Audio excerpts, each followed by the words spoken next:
Hey guys, Halfmoon here, and today I just wanted to talk to you about this big guy right here. This is the Spyderco Military, so been carrying this knife for several months right now, and I've gotta say that I actually never really considered this knife simply because I was like, that's too big, I don't want that, and that was my statement. I just didn't want to hear nothing about this knife. But I did have a lot of interest in its little brother, the paramilitary one at the time. I remember it was like 1 year ago or even more, and the Para 2 was not available yet, so I started to look for information about the paramilitary, and I thought it would be an excellent choice, and everybody was so excited about it. I just decided that I could pick one up and see how it is. So I went on my local knife shop and actually didn't like it at all. And it was all about proportions, You got a very big handle, which was great. I mean, it was really comfortable and everything. But then you got this really small blade, and it looks even smaller than it really is, especially compared to the handle. So, yeah, the paramilitary is certainly an outstanding knife, and it has very good materials and everything. It's very comfortable, and pretty much everybody says that it's a very good knife, and I really think that it is. So I'm not criticizing it, but sometimes you see a knife and it looks perfect for you, but once you get it in your hand, you just totally don't like it, and that's really what happened. Once I got it in my hand, I just didn't like the proportions, the feel, and even the general aspect, I just thought it was kind of a disgracious knife, if you want to say. So I was pretty disappointed, and because I really would have liked to like it, which is kind of silly in a sense. So I obviously didn't buy it, and that was the end of my interest for the military line. Paramilitary didn't like the feel in my hand. Military, way too big. So and that was it. But 8 or 9 months later, I went on another knife shop, and they had the military, and I wasn't particularly interested in it, but I just asked the guy if I could hold it, just see how it feels. And it was the exact opposite thing that happened with the Para 1. I never found the melee really appealing, but once I got it in my hand, I just didn't want anything but this knife. And actually you still have this difference of proportions. You got a very large handle, but in this case you also got a very large blade. So the size ratio definitely favors the handle though, but the fact that you have this big blade, it doesn't feel as disgracious as the paramilitary one was. And more than that, I just thought it was very beautiful.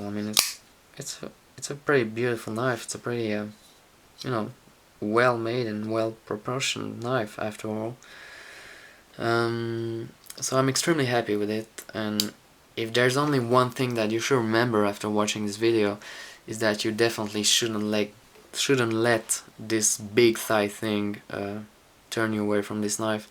I always thought that it was way too big for an EDC blade, and that people who like this knife were all very tall with very large hands, and I was wrong, because I'm not a very tall guy myself, I'm a 1 meter and 78 centimeters, and I have medium-sized hands, and the melee just fit my hands as a glove. So of course, if I grab it like that, then yeah, you can say that the handle is like way too big and everything. But truth be told, I never hold my knives like that. So you see, if I choke up, really, it's not that big of a handle, and even if I don't choke up, you see, it's perfectly fine. And the handle is extremely comfortable, and you got this backspacer here. It's probably one of the most ergonomic knives that I've ever handled. Plus you got this finger choil, and you got this really aggressive jimping here. So yeah, it's just freaking perfect, and the first thing that really impressed me with this knife is the way the G10 is textured. This is, in my opinion, the best well-made G10. It's just perfect. It's extremely grippy, but it remains comfortable, and you got the perfect balance between aggressivity and smoothness, so really love that. The handle is mostly G10 actually, and the steel liners, and they are steel liners, they're not TI liners or anything. They're basically here just to add a bit of rigidity and mainly to attach the screws here. So the liners are like that on both sides, and that's it. Yeah, here you got the liner, which works perfectly fine, and so you got no blade play at all. So you got not much liner actually, and which makes the knife really light, especially for its size. The pocket clip, I don't really like that. It's basically the same clip that you got on the Tenacious that I got here. Yeah, this one is way bigger actually, but it's the same shape, you know, and everything. Yeah, so don't really like that clip. I mean, it works really fine, you know, but I mean, it's not stiff or anything, but it carries too high for me. You got that much sticking out of your pocket. So when I EDC it at work, I just don't clip it. I put it in my pocket without clipping it. Sorry. So I'd much rather see a paramilitary 2-style pocket clip. Much simpler, and it also carries lower than this one. So maybe we'll see that on the military too. I don't know if Spyderco has the project to do that, but would be great, you know, even though I think that beside this clip there's pretty much nothing to improve here. So the clip only works in tip down configuration, which I've learned to appreciate, and really that I even like better than the tip up carry right now. Yeah, but there's a thing that I really love about this clip and the lock is the sound that it makes when you take it out of your pocket and open your knife. So I will try. Don't know if the sound will be well perceived in the video, you know. Don't know how it's gonna be. Yeah. I got my UK pen knife here. Yeah, so basically you got this, so first thing you got this sweep, and then you got this big click noise. So I will show you.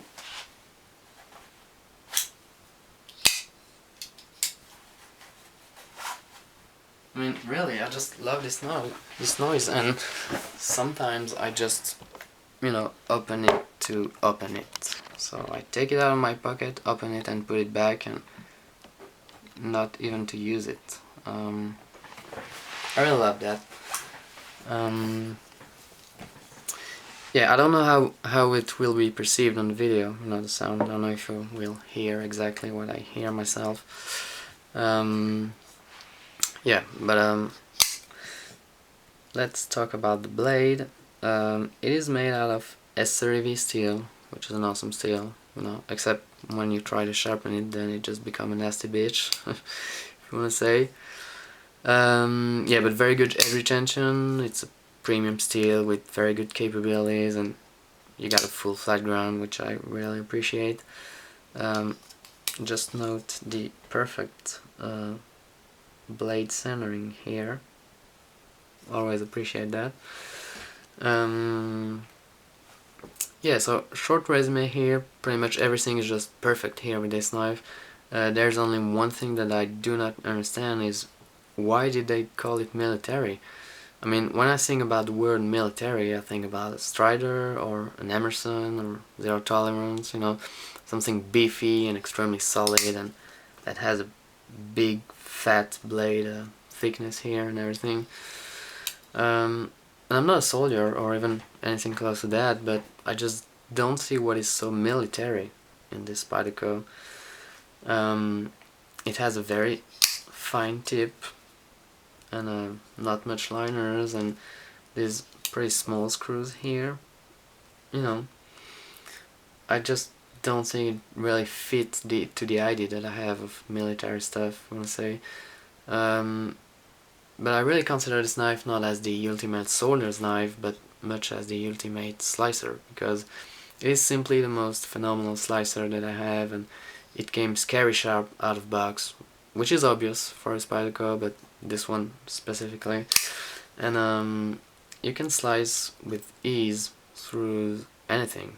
I mean, it is the knife. Is it the knife that I would take to go in the woods, you know, and try to use it hard? Definitely not. But if you really evaluate this knife on its slicing capabilities, then you probably got one of the best knives in the world in your hand. Really. Yeah, just to talk again about this, the milli is way too big thing. I think that people are mostly impressed by the specification, but the only big thing with the milli is its length. So it's a fairly long knife, sure, but it's really slim, you know, both in back view here and side view. You see here that, I mean, the width is just smaller than a tenacious. I mean, it's longer, but doesn't have the same width. Don't know if you can really pick that. Yeah. So it's a very slim knife, and so when it's clipped on your pocket, it actually carries way easier than tenacious, for example.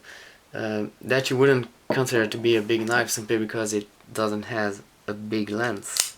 So you see that the length is, yeah, this one is obviously way bigger. Yeah. I mean, this one is way smaller, but believe me, it's just way bulkier in your pocket, you know. So yeah, this one is more of a long knife than a big knife, really. So I'm kind of repeating myself here, but just do not let the size factor keep you away from this knife. You really should try it out because it's a fantastic product. Fit and finish is perfect, the ergonomics, the materials, everything is just phenomenal with this guy. So thank you for watching, and feel free to subscribe my channel if you want to follow my videos, and as usual, comments are welcome. See ya.